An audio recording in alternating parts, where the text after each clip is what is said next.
Hello, everyone, and welcome to the Happiness Journey with Dr. Dan podcast, where every journey is worth living. My name is Dr. Dan, and I'm your host for today's episode. I'm a bilingual neurolinguistic programming and cognitive behavior psychotherapist specializing in anger management issues, both court-appointed and private, marriage counseling using the EFT method, dissociative disorders, narcissistic personality disorders, depression, anxiety, dream analysis, and also provide life, business, and retirement coaching support. I provide individual one-on-one session in both French and English, and also do group settings. If you need any assistance, reach out to DMV Therapy and Coaching Services at 301-325-1550, and our website can be found at lifecoach.drdanamzallag.com. Today, I'm very excited to have for our sixth episode of season 17, a very special guest and misdiagnosed patient of brain tumor, Christine Michaelis. And just like every of my past episode, I will leave it up to the guests to properly introduce themselves, as no one can do a better job. Christine, the floor is yours. Hello, everyone. Thank you so much for having me, and thank you so much for listening. Like you just said, I'm Christine and Michaelis, but I will not challenge anyone to pronounce it correctly. Originally from Germany, but apparently it's a Greek name. Who knows where we all come from? So that will do just fine. Like I just mentioned, I'm originally from Germany, but I left Germany actually 14 years ago, living in different kind of countries, and started my own adventures, let's say my entrepreneurial journey, becoming a business owner about 12 years ago, supporting entrepreneurs and startups. Beautiful. Thank you so much for being here, Christina. Christine, I'm sorry. Before we started the podcast, when we had our pre-podcast call, you mentioned about this misdiagnosis of brain tumor. So what happened? What doctor misdiagnosed you? And what did they see on the CAT scan or the MRI to be able to determine that that may have been a brain tumor? Yes, and I have to say, you're doing that very well, saying may have been. The doctor wasn't like that. They diagnosed me actually with a brain tumor, which was quite a shocking experience and led into my journey searching for happiness, and we get into that. However, basically, if I go way back, for over 20 years, I'm basically, I wouldn't say suffering. A lot of people say suffering from tinnitus, so that ringing in both ears, which is mainly stress related, let's say. And I've done back in the days all kind of therapies that they suggested, also injections and oxygen therapies and stuff like that. But however, nothing worked. And 20 years in, I thought maybe I get it checked again, because who knows, maybe there's new things that came out 20 years into the research. So I went to a doctor and they said, okay, let's do a scan of your head just to make sure everything is okay with your ears. And I'm telling you all of this because otherwise, if I say, oh, they did a scan of my head, the question would be why. That's basically why. And 2 weeks after the scan, which was already extremely difficult for me because I'm a bit claustrophobic, and it was an MRI scan where you go into the tube, and oh my God, it was a horrible experience. The doctor said, oh, we have good news. There's nothing wrong with your ears. However, you have a brain tumor. And I was like, what? And I'm sitting there, and that was in the UK. And me not being a native English-speaking person, let's say, even though obviously my English is okay, and I was living there for many years and things like that. And I would say also, if a German doctor would have given me all that information that that person then was giving me, I would not have understood, because he was just using language that no one is using. But anyway, he said, I can't give you too much now information because it's not my expertise. So I was like, he left me with this diagnosis and saying, okay, now you have to do some further tests, and you need to go to a specialist, to an endocrinologist, which I also didn't know who it was. It's someone that is looking at your hormones and your blood and stuff like this. Yes. So basically, I did lots of tests there. They took a lot of blood, which I also didn't like. I think most people don't. There are lots of more other scans. And luckily, I have to say, I had a private health insurance. So it was, in air quotes, fast, because it just took 3 months, and instead of a year or so, to actually then find out that it wasn't a brain tumor. And what it actually is that my pituitary gland, which sits behind the eyes, let's say, and that's responsible for the hormones in your blood, is like a full moon shape, and usually it's like a half moon shape. And that led him to believe and to tell me that I do have a brain tumor. So I'm not regretting any of this, because first of all, there's nothing you can do about it in the past. But second of all, it led to beautiful things in my life, because I was really overworked. There were lots of other health issues in family, and I was very close to burnout when that diagnosis came. So it was a very difficult year.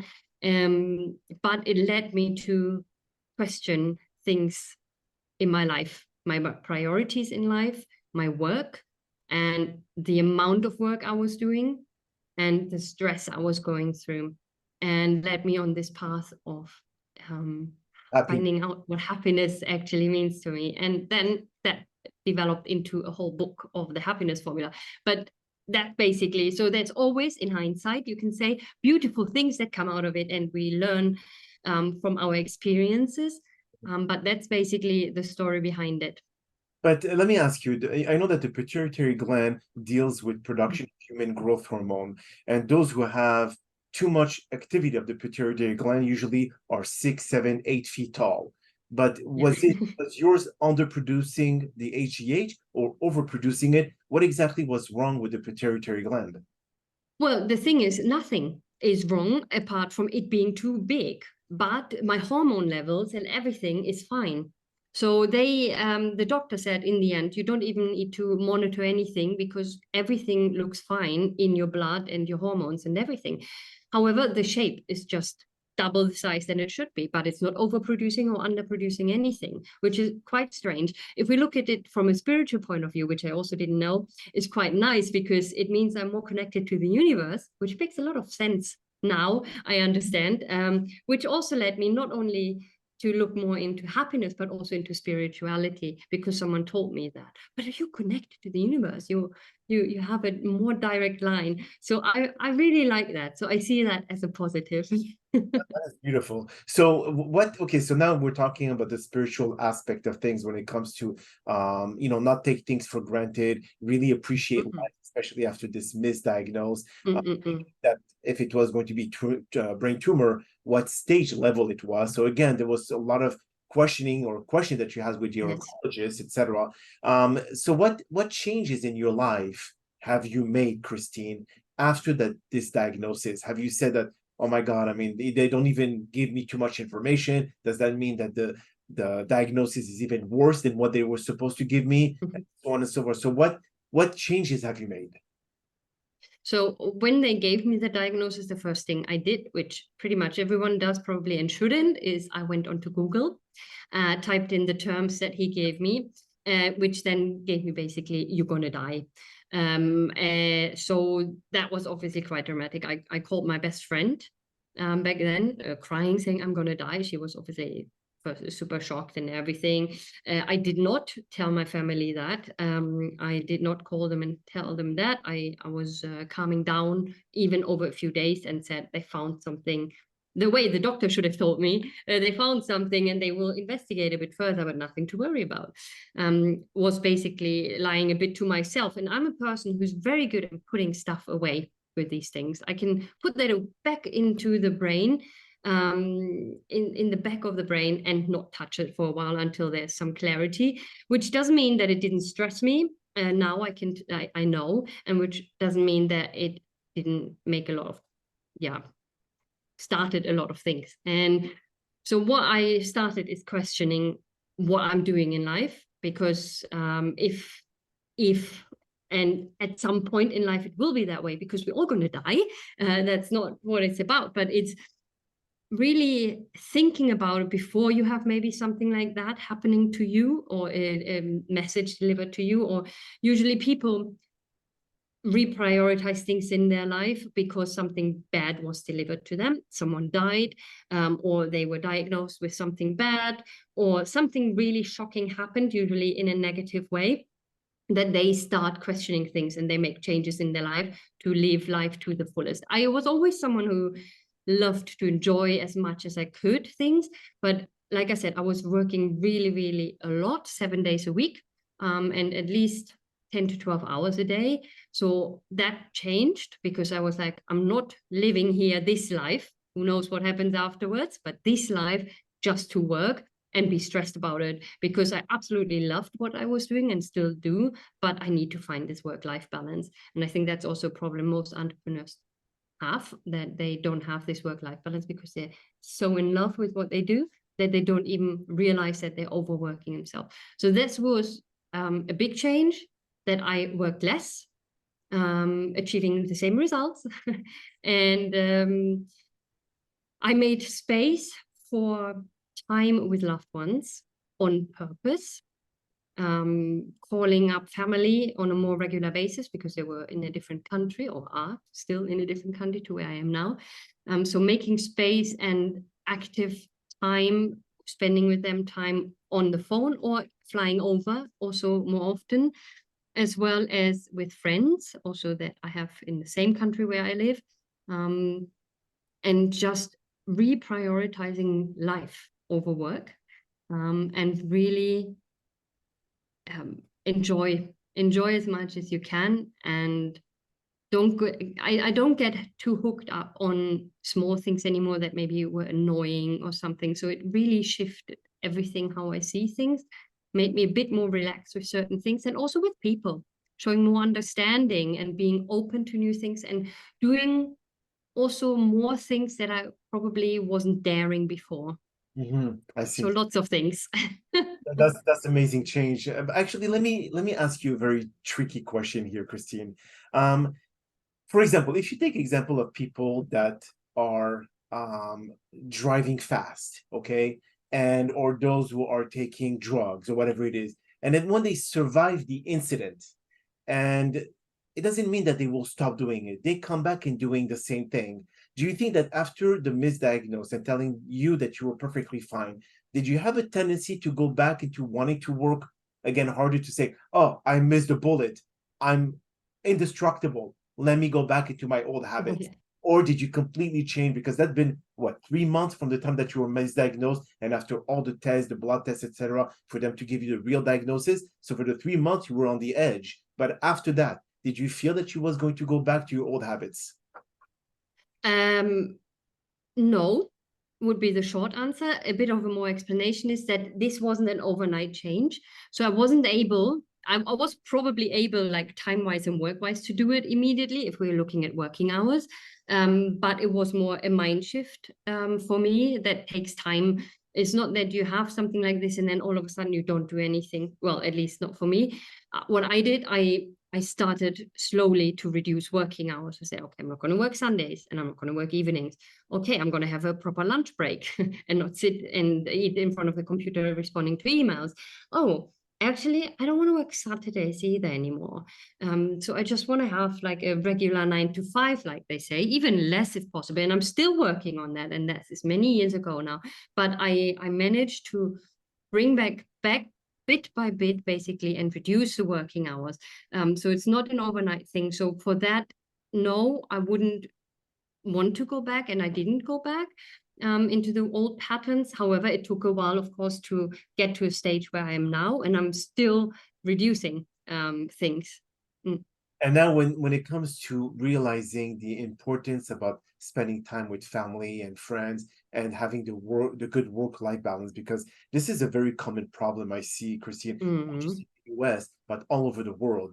Those who are so eager to be able to succeed, or those who are the hyperachievers, etc., the work-life balance does not exist. And it's only when time of crisis that you start realizing that it is really important to really put time with family, to put time with friends, with work. So what would you advise our listeners, who doesn't necessarily mean that they've been misdiagnosed or that are unfortunately diagnosed with cancer? Does it really need to have something so drastic to start changing your approach or your perspective? So I think it doesn't need to be, but I think the humans need it, and which doesn't mean I wish it for anyone to happen. What I would suggest is to put yourself into a mindset as if something would have happened, maybe that makes you revisit things. So there is something that's called the death meditation. Might sound quite dramatic, but that's that can really be a very emotional experience. Then there is, I know someone who lived 1 year of his life as if it was his last. So he intentionally put in, okay, I'm going to live this life as if I'm not there anymore. And that changed dramatically his life to the positive, whatever that means for that person, of course. I think it's also advisable to think about who you surround yourself with. So I'm, for example, I have a partner who's employed and who has a 9-to-5 job. If I would still work on weekends or evenings, that would probably stress the relationship massively, and wouldn't probably work even. And a lot of times people who do work a lot like this, they might have partners, if they don't have family, as in children, they usually have partners that are also workaholics, let's call them like that, whatever you want to call them. So they have the understanding of the other person, and the other person even works maybe even more. And so that's a bit tricky to get out of that. And then also when you have specific friend circle or something, so depending on what kind of circles you are in, you might have to remove or see those people less. And if we're talking about drugs, something that you use as an example, for sure, that these are environments that you have to get out of, because I mean, luckily I never had that problem and I won't be able to judge that. However, if someone is addicted, and I did have addiction problems in the family, then I know you have to get out of these circles to be able then to shift into different patterns, because it's easy to get back into that. And you said the same with work addiction. So real workaholics, they want that, they need that high achievements. And then another thing, and I'm someone, I constantly have to produce. Still, I know that's me, and I love crossing things off my to-do list. But in that way, then if you recognize, so observe yourself and see what makes you tick, what really gives you that satisfaction, and then implement little doses of that. So if you know, I like getting things done, put things on your to-do list that are super easy and fast to be done, and then you can cross it off. So you have that feeling of achievement. Yes. And I do that all the time. And have a not to-do list. Things that you do not to do, put that on there. Because if you work in to-do lists and getting things done, putting something on a list that you don't want to get done or don't have to get done can work very well, speaking from experience. That's interesting. So the not to-do list, so then what's the point of having a not to-do list if it's not even in the future that you want to accomplish? So is it something for them to just detach themselves from the responsibility or the obligation to having to always accomplish something? Yes, and it's just so you have really thought through, okay, what happens if I don't do this? And the answer would have been nothing will happen if you don't do it. Nothing positive, nothing negative. And that means you don't actually have to do it. And then you can put it on a to-do list. So you had that this process, this thought process in your head, and you probably will not then take this bit off your not to-do list and put it back on your to-do list. I see. So let's become more practical here, Christine, because yes, what you just mentioned is very key element to helping people know how to balance this work life. Okay. So let's say if you would advise people to write down a list of things that they feel has to be done within what? A 1 week span, a 1 month span? What is the short term in terms of weeks that they need to accomplish the to-do list versus the things that they could leave into the back burner? Well, I actually have 3 lists. I have a to-do list, because the to-do list will never be empty. That's the other thing. You can easily, even if you're a high achiever, you can get into overwhelm and you start procrastinating on things. So even if you're someone who loves getting things done, that can also happen, and it will happen. So understanding that a to-do list is never empty is a good thing to understand. I create a today list. Out of my to-do list, I create today lists with 3 things, maybe 4, maybe 2 that I have to get done. On purpose, I leave time. I'm very good at knowing how much it will take me to get something done on that list. So I know, okay, these 3 things, they will take me 4 hours to do. So I know I will leave some time during the day, depending on how long your working day is, that you set yourself. It's also one rule. You should set yourself working hours and not just say, you can always shorten it, but never extend if possible. And then you leave space for things that will come in during the day, because there's always something that you didn't expect that will take up time of your day. So don't plan out that day too much and pack it full of your 8-hour, 6-hour workday, whatever it is. Then leave that to-do list there when you need it, and pick up new things for the next day. And like I said, go through that to-do list and have a think of what you actually don't have to do, and put that on the not to-do list. And that can really help to keep that there as a reminder, though. Don't just delete it. Actually putting it on the list is a good reminder. It's interesting that you say that, because I've adapted a new approach, Christine, which is very similar. So on my desktop, I have a 3-screen monitor. Okay. And I use an application on Microsoft. It's sticky notes. So I put those sticky notes all over my computer, and I also do the today's list. I do Monday, Tuesday, Wednesday, Thursday until Sunday, because I work 7 days. And what I do is that I do done or to do. And then by the end of the week, I see how many of done were accomplished and which of to do that were left off. So the next week, I put them a priority. And then I continue eliminating those responsibilities or those obligations week after week. So I feel that this has been extremely productive. And now I have a vision. I could see what's going on, versus just in my head that it was just piling and piling and piling up. And before I knew it, I was overwhelmed, as you mentioned, which created not procrastination per se, this is a harsh word, but more of, okay, that I was transforming an obligation to something that could be done later on. Instead of like making it a priority, I deprioritized it. Yes. Yeah. And I think one really, really important point is that if we're talking about self-care, that you be a bit flexible as well, because also me, someone can be very rigid. Okay, I put that on the list, so that means I have to do that today. And unless there's an external deadline where you really have to, because I don't know, maybe you're speaking at an event or something and need to prepare for that, you shouldn't have those deadlines that can't be moved a bit. So it's always good to put yourself the deadlines a bit in advance, and then you can move it a bit, because there might be days where you're not feeling well. There might be days where other things come in that take over that priority. And then, like you said, things get deprioritized, and then all of a sudden they get pushed up the list, and then they get prioritized for the next day. And I think that's the flexibility everyone should have to be able to create that work-life balance, because if not, you put yourself under pressure, and no one else probably, to get things done, even though you might not have to. And then that's difficult. Do you feel that when your friends were asking you, hey, Christine, let's go out, or let's hang out, or let's go for coffee, did you resist their invitation because you were so adamant to having to accomplish a few things? Or do you feel that the people that surrounds you, as you mentioned earlier, the good people, it's always a way to welcome the changes in your life, because now you start to change your priority from only work to also socializing? Yes, in the past, for sure.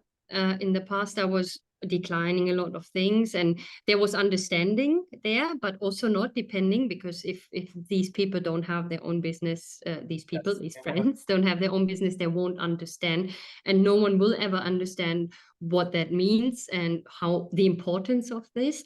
However, now I would say, yes, I'm happy also to think, okay, yeah, actually, no, let's do that. And instead of that work thing I think I wanted to do or I have to do, I still struggle and still working on that, but it has changed a lot since everything that we talked about, is to really relax and do nothing. So even just watching a movie and sitting on the couch can still be sometimes difficult for me, because I used to, okay, I watch a movie, okay, in the meantime I'm gonna knit a scarf because that makes me feel productive. Because watching a movie is not productive. Once I was calling my mom with the headphones in, I would put up the washing or wash the dishes. because that way I use their time. And that's still sometimes I can see me doing that, and I know I'm doing that, but it's a constant work on myself and also for people like me to understand it's okay to do nothing. My partner is really good at that sometimes and reminds me, you really can't do nothing, can you? Just sit down and relax and we watch the movie. And that really, I need that though, to remind myself, because I'm not always able to remind myself about that. Snap you back into reality, right? Yes. So Yes. in your Creative Startup Academy, are you teaching this organizational skills and this work-life balance, or what is the main core element in your academy? That is one core element that I actually added about a year ago, so not too long ago, because it was needed, and I felt also it becoming more and more and more important in my life.